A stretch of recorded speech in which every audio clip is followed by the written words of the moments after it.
Mon propre séjour à Cannes avec camarades, j'ai tout oublié. C'est-à-dire, je me souviens de rien.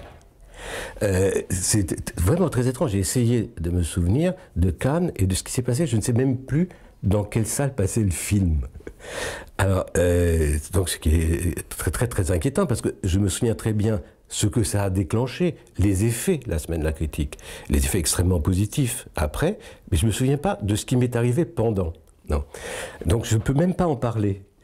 Par contre, je peux dire que derrière, ça a été absolument formidable. C'est-à-dire que la présence de ce film à la Semaine de la Critique a déclenché un très grand nombre de festivals et de demandes, dont la plus spectaculaire a été pour moi, et la plus grave dans ses conséquences, ça a été le passage de camarades au festival de New York.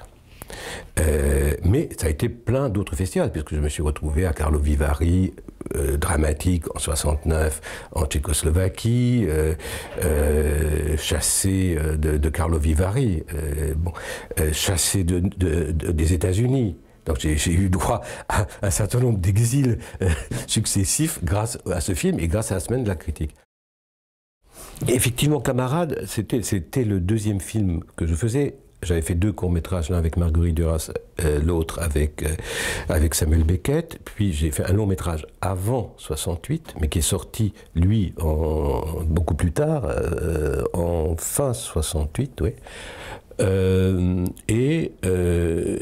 Le 68 était passé dans ma tête et dans la réalité, et je m'étais posé la question qu'un certain nombre d'intellectuels ou d'artistes se posaient à l'époque, c'est quel était notre rôle par rapport aux luttes, par rapport à ce qu'on avait vu en 68. Est-ce qu'on pouvait être totalement à l'écart de ce grand mouvement très joyeux et très populaire qui rassemblait aussi bien les étudiants, les ouvriers ou les paysans, ou est-ce qu'on restait dans nos bureaux, dans nos mondes fermés, etc. Et donc, Camarades, c'est en fait une adaptation très lointaine d'un livre de Cesare Pavese qui s'appelle Le Camarade. Et j'ai fait ce film dans une tentative d'essayer de rentrer avec ma caméra dans un monde que je ne connaissais pas et qui était le monde ouvrier. Et donc il raconte l'histoire d'un jeune garçon qui était ouvrier au chantier de Saint-Nazaire, déjà poursuivi un peu par le chômage, et qui monte à Paris et qui devient ouvrier chez Renault. Et qui là commence à comprendre et à prendre conscience de la politique, de la lutte et des luttes révolutionnaires, et qui devient un militant disons d'après 68, des mouvements révolutionnaires. Et donc, je pensais que ça avait beaucoup vieilli, que ça allait plus, etc. Et de fait, en regardant ce film dans la salle de la Semaine de la Critique, j'ai eu le sentiment qu'il avait gardé une certaine fraîcheur. Et ce qui était intéressant aussi, c'était les jeunes réalisateurs qui participaient à la Semaine de la Critique, c'était de pouvoir leur parler. Alors, là aussi, c'est assez frappant, c'est de voir qu'il y en avait quelques-uns qui étaient extrêmement attentifs et intéressés et avaient envie d'un dialogue, et d'autres qui n'avaient rien à faire.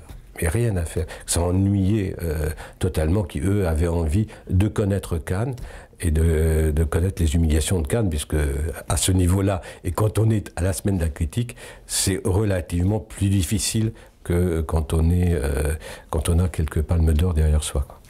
Tous ces lieux parallèles autour du festival qui permettent de découvrir des films, parfois c'est médiocre, mais souvent ça peut être très intéressant. En tout cas, il y a toujours parfois une chose au moins intéressante. Et c'est très important. C'est-à-dire qu'il est de plus en plus difficile d'avoir accès au marché et au marché mondial. C'est quasiment le seul endroit où il y a une possibilité pour des jeunes réalisateurs d'atteindre ce marché mondial. Et donc, en ce qui me concerne en tant que producteur, j'ai toujours tenté de mener de front des productions, disons, de réalisateurs qu'on a fait connaître ici ou qui sont déjà connus, comme Chabrol ou d'autres. Et donc on a suivi comme ça pendant très longtemps. Mais en même temps, l'argent qu'on pouvait gagner, l'argent que j'ai gagné avec Chabrol, il a permis d'alimenter toute une série de films. Je lui disais, cette année j'ai pu, grâce à toi, faire 5 nouveaux films. Bon. Il savait qu'avec l'argent qu'on gagnait, on réinvestissait dans des films plus étranges, quoi, plus difficiles, dont certains avaient vocation évidemment à aller à la semaine de la critique. Et cette possibilité de sélection de premiers films qu'il y a à premier et second film, je crois, à la semaine de la critique, permet quand même le coup de projecteur direct sur certaines productions. C'est essentiel. Enfin, je pense que la vie de Cannes dépend justement de ces manifestations annexes. Sinon, ça deviendrait un festival extrêmement ennuyeux, quoi.